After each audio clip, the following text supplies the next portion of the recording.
Vamos con el tema 3 de la asignatura Desarrollo Cognitivo y Motor. El tercer tema se llama Desarrollo Motor. Es un tema muy largo, es bastante interesante, pero es un coñazo de tema para leerlo. Y bueno, con paciencia. Este vídeo no va a ser nada ortodoxo. Bueno, empieza diciendo que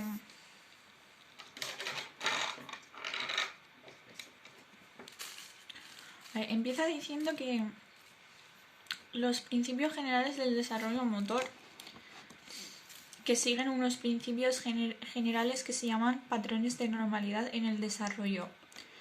Y los principios son que es un proceso continuo que se inicia desde la concepción hasta la madurez, sigue la misma secuencia aunque el ritmo varía dependiendo de cada niño, que el desarrollo está íntimamente ligado a la maduración del sistema nervioso y progresa desde una respuesta débil, global y relativamente desorganizada a una respuesta fuerte, específica, localizada y organizada.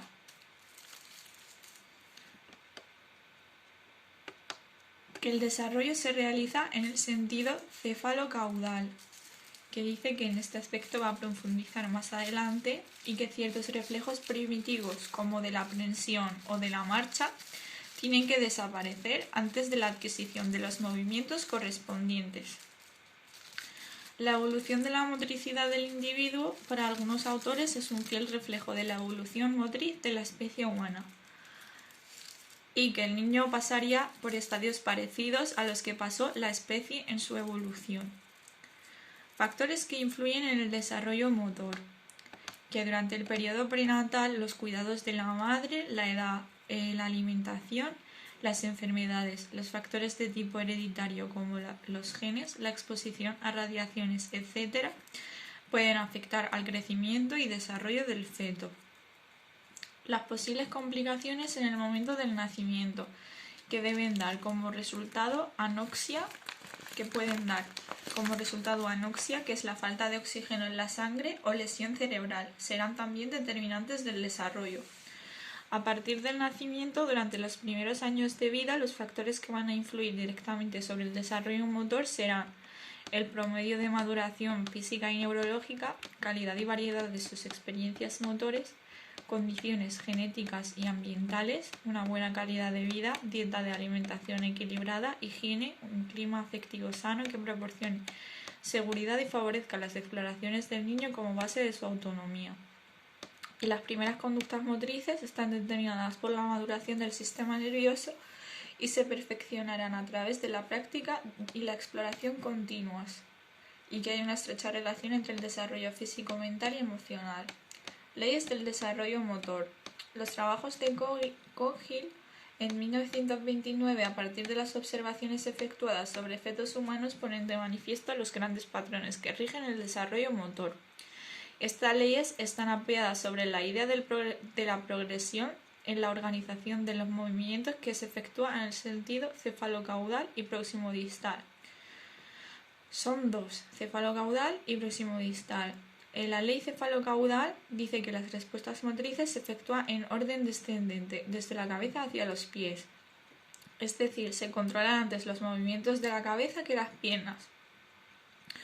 Así, pues el primer control que el niño va a lograr es de la cabeza y la fuerza de los músculos del cuello, y utiliza sus manos antes de saber caminar, puede arrastrarse apoyándose en sus manos antes de gatear. La ley próximo-distal indica que la organización de las respuestas motrices se efectúa desde la parte más próxima al eje del cuerpo, el eje del cuerpo está aquí en medio, a la parte más alejada. O sea que, por ejemplo, empieza a mover los hombros antes que el codo y antes que los movimientos finos de los dedos.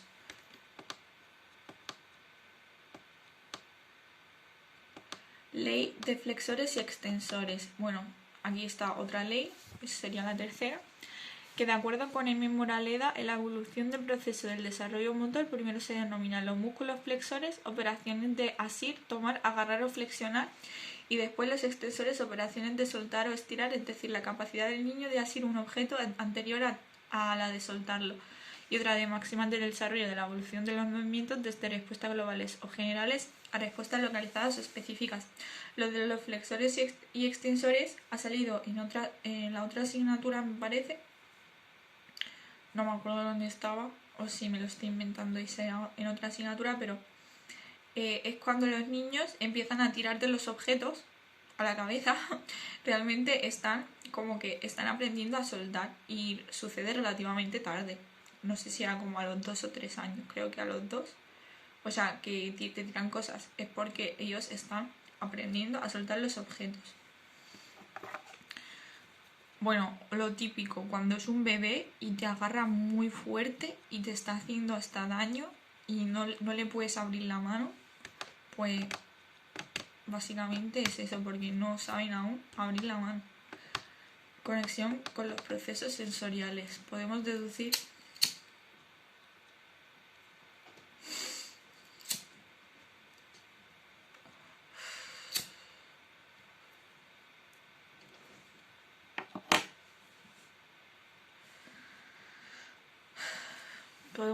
que las conexiones entre los procesos sensoriales y los procesos motores son constantes, hasta el punto de poder integrarse en una única secuencia lineal. En la única unidad didáctica anterior dedicada al desarrollo sensorial habían visto cómo la información era percibida e incluso organizada por el cerebro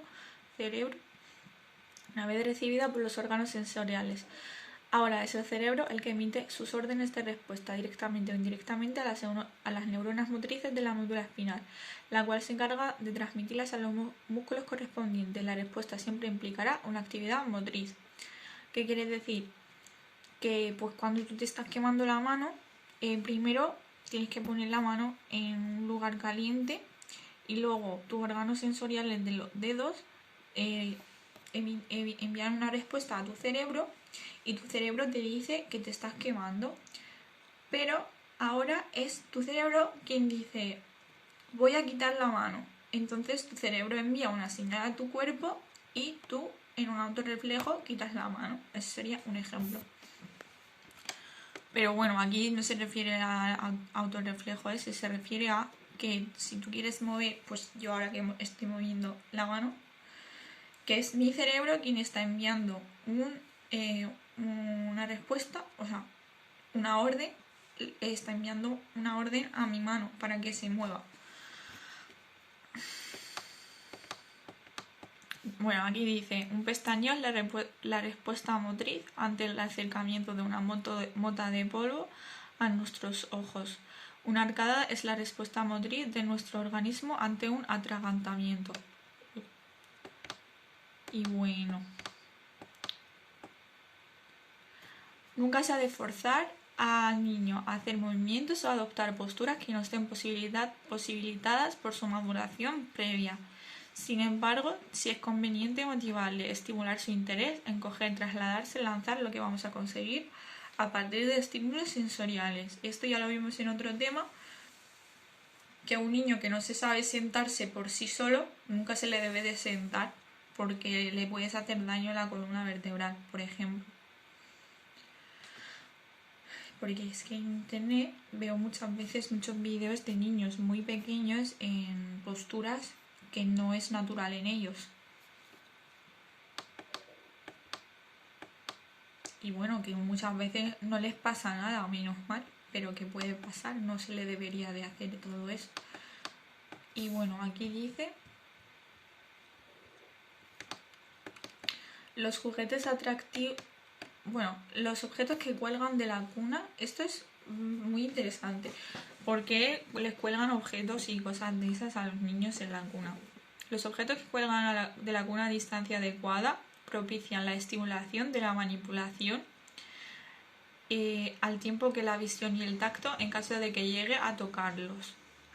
Y los juguetes atractivos motivan al niño para trasladarse y alcanzarlos. Un rulo o escalón de goma espuma puede suponer un adecuado obstáculo a superar.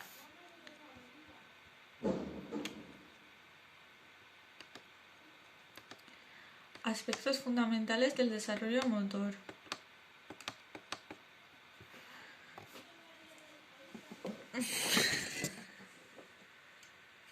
Bueno, ya he dicho que esta clase no iba a ser normal.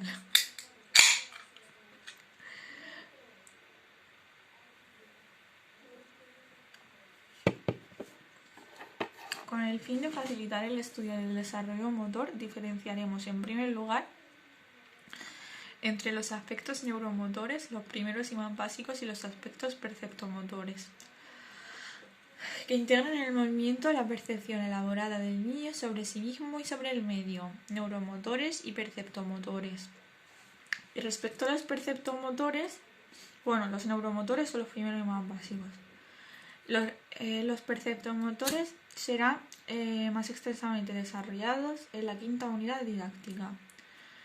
Y en esta unidad nos limitaremos a afirmar que cualquier conducta motora cumple 3 requisitos fundamentales. Bueno, esto es súper deductivo. Para que yo me mueva necesito un cuerpo, se lleva a cabo en un espacio y se lleva a cabo durante una secuencia temporal.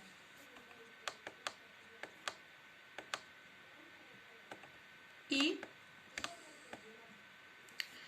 de aquí se deducen que hay 3 contenidos que suponen 3 aprendizajes fundamentales en el desarrollo del niño: el esquema corporal, la organización espacial y la organización temporal. El desarrollo neuromotor tiene su comienzo a partir del tercer mes de gestación, pero será a partir del nacimiento y en general durante el primer año de vida cuando el niño sufra una rápida e importante evolución neuromotriz. Los aspectos de más interés para el técnico superior en educación infantil son la sensibilidad, el tono muscular y el movimiento. Como habíamos dicho, durante la edad fetal, durante la gestación, empiezan a ser como los primeros ápices de lo que luego va a ser realmente el sistema nervioso desarrollado. No quiere decir que ahí el sistema nervioso del bebé esté plenamente desarrollado. Plenamente me refiero una vez de que ya haya nacido, para su edad. Y eso que no quiere decir que a partir del tercer mes de gestación el niño ya está igual de desarrollado que como estará cuando nazca. Yo por si acaso lo aclaro porque, en fin, estoy un poco traumada con las cosas que luego veo por ahí en internet. Total, el primero sería la sensibilidad, que lo define como la capacidad de captar aspectos del medio. Por ejemplo, si tú estás ciego, no tienes la sensibilidad visual. Bueno, aquí estoy hablando como más bruscamente, como en bruto, porque realmente muchos ciegos sí que tienen cierta sensibilidad de percepción de si hay más luz o menos luz, el sol y creo que, o cosas así, no lo sé, no estoy especializada en ciegos, pero más o menos, ¿no? O si tú estás sordo, no tienes la sensibilidad de captar estímulos auditivos. Entonces tienes más sensibilidad cuando más estímulos del exterior captas, o de interior también, etc. Bueno, eso ya sería como profundizar más en la sensibilidad, pero así, en términos generales, es la capacidad de captar aspectos del medio. Y luego tenemos el tono muscular, que es el grado de tensión y consistencia de los grupos musculares. El tono muscular se aprecia por la dureza y la extensibilidad de estos. Es algo parecido a un estado de atención del cuerpo que le mantiene preparado para la acción.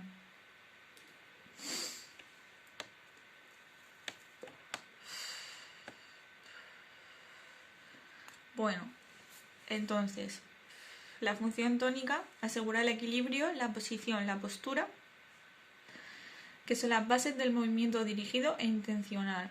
Podemos señalar las siguientes características: que el tono varía dependiendo de la postura, la acción o el movimiento que se esté elaborando manteniendo. Puede ir desde una contracción exagerada, paratonía, catatonía, hasta una descontracción en estado de reposo, en donde casi no se percibe, aunque existe, la tensión muscular. La realización de cualquier movimiento voluntario implica el control previo del tono de los músculos que el niño irá logrando a partir de sus propias experiencias sensoromotoras, y logrará manipular un objeto o mantenerse de pie una vez que haya conseguido un cierto nivel en el control de su tono muscular. El tono muscular juega un importante papel en la vida afectiva y de relación en base a las posturas y un elemento importante del esquema corporal, pero también aspecto fundamental de su expresión corporal y gestual. Y la función tónica se traduce en todas las cargas afectivo-emocionales del individuo. Estado de tensión, de ansiedad, de alegría, motivación, deseo, repulsión. Se puede considerar como la expresión y el lenguaje del cuerpo. El tono muscular como expresión... Bueno, es porque no sé a qué se refiere en general, pero en concreto, pero creo que se refiere a que cuando los niños son tan pequeños que no saben hablar, muchas veces su lenguaje corporal es como intentan ellos transmitir lo que están sintiendo, que no creo que están conscientes de lo que están sintiendo. Pero yo que sé, tipo, aprietan así las manos o así, llevan las manos así y cosas, o ya cuando empiezan a extender los brazos para querer acercarse a un objeto, para que los cojas, etc. Y bueno, el tono muscular como expresión del lenguaje del cuerpo hace referencia a lo que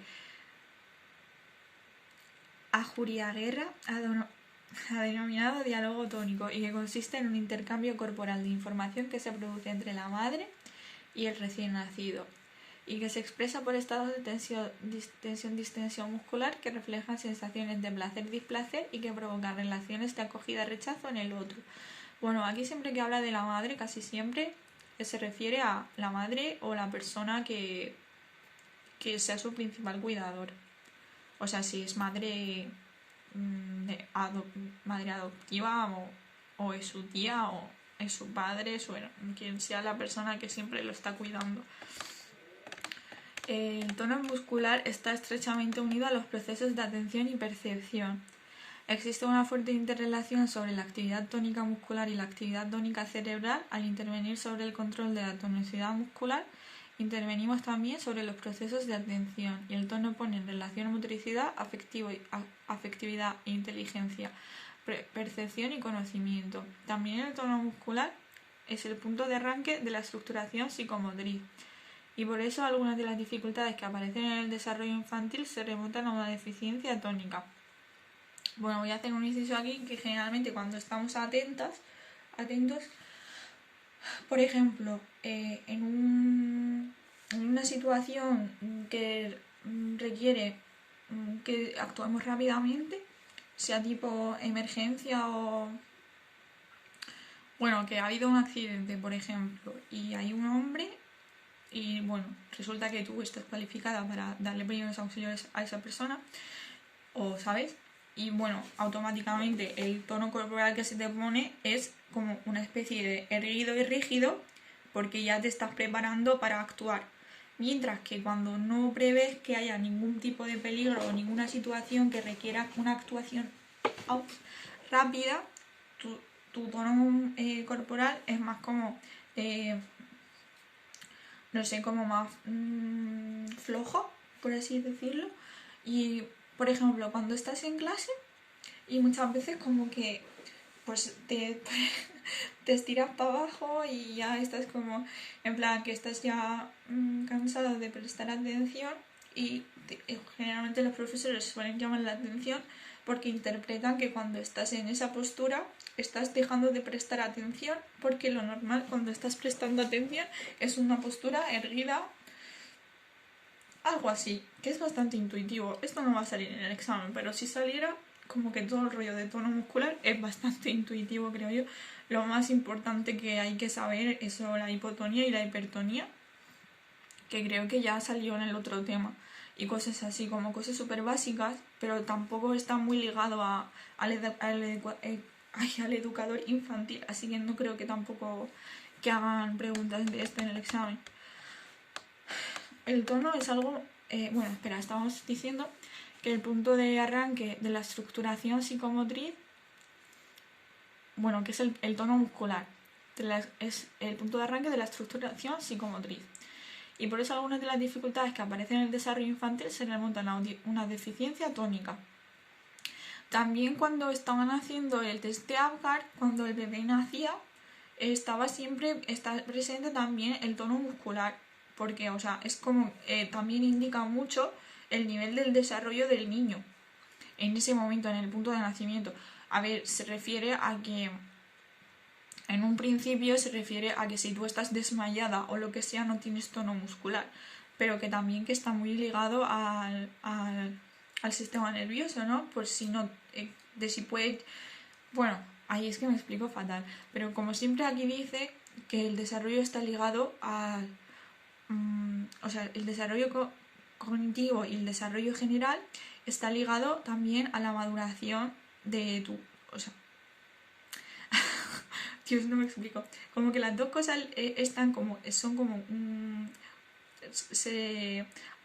se autoalimentan, no sé cómo se dice la palabra, que son dependientes la una de la otra, y que tu sistema nervioso y tu sistema cognitivo tienen que estar lo suficientemente desarrollado o madurado para que se dé las siguientes fases de desarrollo o de maduración, ¿no? Y entonces si tú cuando naces no tienes un tono muscular adecuado, puede ser que tengas un problema en el sistema nervioso y nunca llegues a desarrollarlo. O sea, puede ser no, tienes un problema y puede ser que puedas... Dios mío, estoy hablando como sin saber. Puede ser que lo arregles o puede ser que no lo arregles, pero que generalmente indica algún tipo de problema. Y generalmente los niños que nacen sin un tono muscular adecuado, muchos de estos niños que tienen como parálisis X cosas, generalmente tampoco su cerebro se suele desarrollar de forma normal. No suelen tener un coeficiente intelectual normal o directamente no aprenden a hablar. En fin, que son muy pocos los casos donde estos niños nacen sin un tono muscular y luego tienen un cerebro totalmente normal, y puede ser que su cerebro funcione normal pero no tenga la capacidad de llegar a transmitirlo, como sería en caso de lesiones cerebrales, por ejemplo, que su cerebro funciona normal pero ellos no puedan hablar normal, o puede ser que su cerebro directamente también esté un poquito, su coeficiente intelectual también sea inferior a la media normal. Bueno, no sé si ya me estoy yendo. No sé si me he explicado, pero en fin, da igual, yo sí me entiendo. Y el tono es algo muy variable, que está cambiando continuamente en función de las adaptaciones y equilibraciones propias de la acción o postura que se está llevando a cabo. Y a pesar de ello, cada niño por su peculiar desarrollo presenta un estilo tónico propio que incide en su caracterización y que determina un ritmo propio de evolución motriz. Según Stambach, en los niños pequeños nos podemos encontrar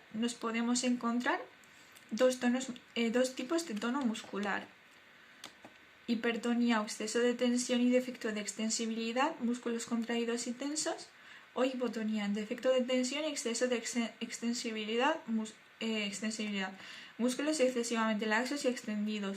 Yo creo que aquí se refiere a niños con problemas del tono muscular, porque lo normal es que tengan un tono normal, que vayan variando, a veces estamos más tensos y otras veces estamos más relajados, pero aquí se refiere que tengan algún tipo de problema de tono muscular, generalmente son hipertonía o hipotonía.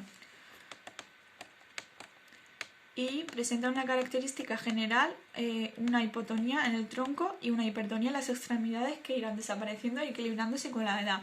Vale, que hipotonía en el tronco es que no tienen muy buen control sobre el tronco, pero sí que agarran los brazos, por ejemplo, o hacen así y no les puedes abrir. Es lo que decía antes, cuando te agarran del pelo o lo que sea, te aprietan. Bueno, pues lo típico, te pellizcan en la mejilla y no te sueltan, y tú, ay, suéltame, y no te sueltan, pues es porque tienen una especie de hipertonía en las extremidades, hipotonía en el tronco. Por eso se les cae la cabeza para atrás, por ejemplo, y hay que cogerles. Y el movimiento. El ser humano se relaciona con el medio a través del movimiento. Pero esto solo es posible si la orden se transmite correctamente desde el cerebro.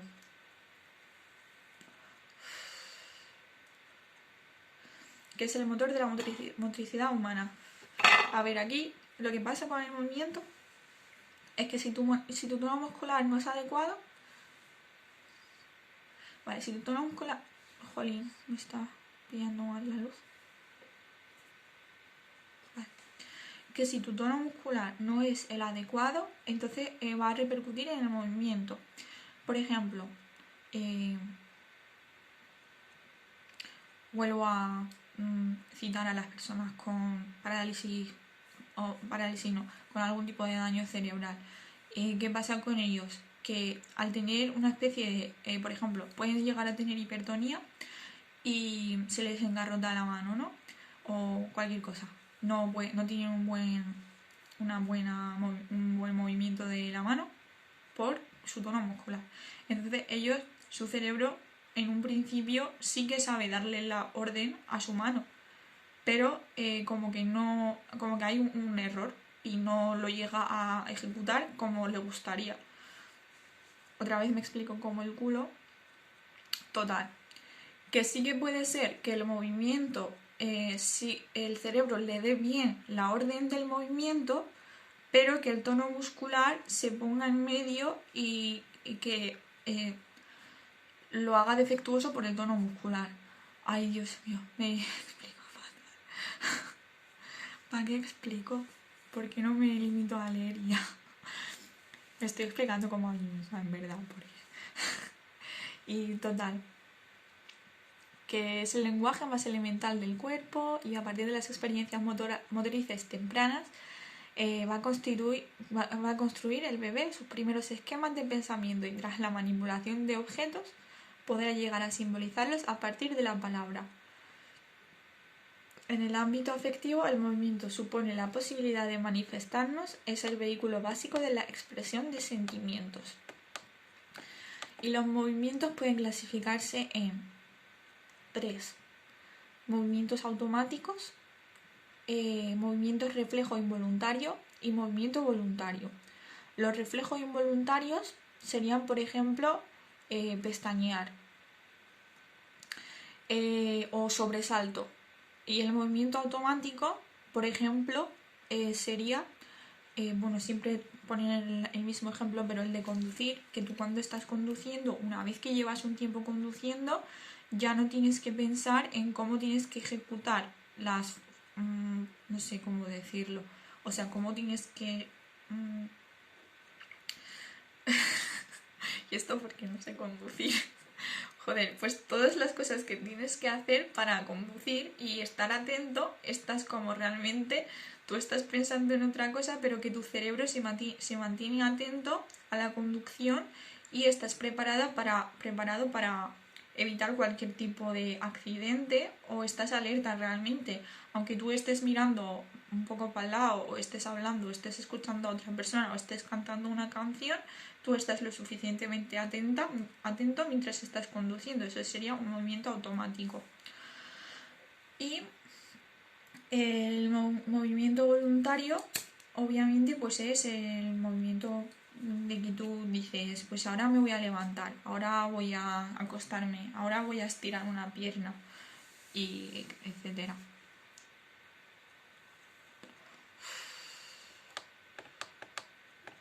Vamos, que el automático es cuando tú ejecutas una serie de acciones corporales sin llegar a ser, sin estar dándote la orden voluntariamente.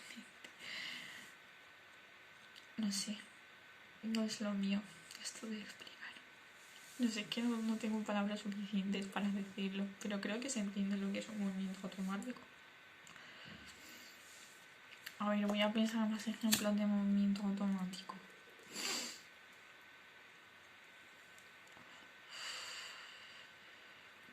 Cuando estás en el trabajo y estás muy estresado o tienes que ir muy rápido, muchas veces cuando sales, bueno, a mí me pasa, muchas veces cuando salgo, no sé si lo he hecho, o bueno, pasa mucho con lo de típico apagar la luz, apagar el gas.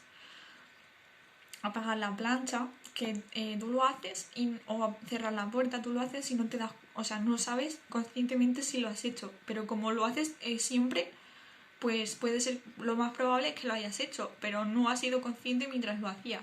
Cuando tienes mucha carga de trabajo y cuando sales de trabajar realmente no te acuerdas de lo que has hecho, lo has hecho como en automático con la mente en blanco, pero lo has hecho bien, o sea, tu cerebro estaba atento, tú conscientemente no estabas atenta, pero tu cerebro estaba lo suficientemente atento como para haber ejecutado todo lo que tenía que hacer sin errores y sin, como que te ha quitado el estrés ese de estar conscientemente atento. Y luego llegamos al que es súper bonito, el sistema nervioso motor. El sistema nervioso motor es la parte del organismo humano integrado por una serie de estructuras destinadas a coordinarse entre sí y a relacionarse con el medio ambiente. Dentro del sistema nervioso motor podemos distinguir el sistema nervioso vegetativo, el sistema nervioso de la vida de relación,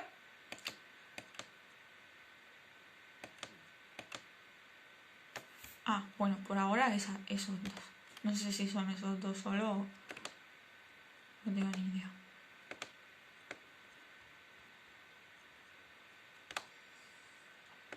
Bueno, pues nos pone sistema nervioso vegetativo y sistema nervioso de la vida de relación.